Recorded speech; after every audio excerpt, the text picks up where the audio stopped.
Сәлеметсіз бе? Менің каналыма қош келдіңіз. Мен Айдарбекова Гүлнара Жұманалиевна, дефектолог психолог маманымын. Бүгінгі сіздермен бөліскелі отырған тақырып сурет салудың пайдасы, балаға несімен және қай жағынан пайдалы. Осы жөнінде сіздерді жаңа ақпараттармен таныстыратын боламын.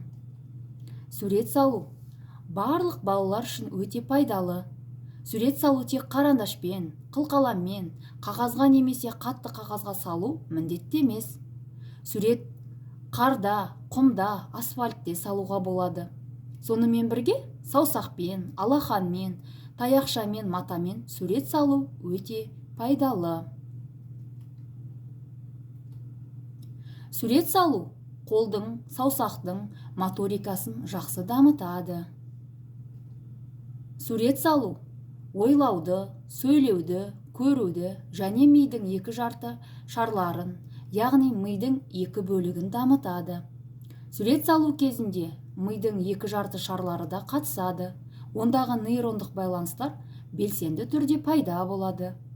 Бала сурет салған сайын мидағы шығармашылық, өнерпаздық нейрондар бір-бірімен байланысады. Сөйтіп, кеңістік, ақыл ойы мен қиялды дамытады. Сонымен қатар, сурет салу процесінде нақты нәтиже алады. Яғни бала алдына мақсат қоя біледі. Сол қойған мақсатына қадамдар арқылы жетуге үйренеді, дағдыланады. Сурет салу баланы тыныштыққа үйретеді. Әсіресе қырсық, қыңыр болудан сақтайды. Депрессияға және неврозға бейім балаларға сурет салу өте пайдалы.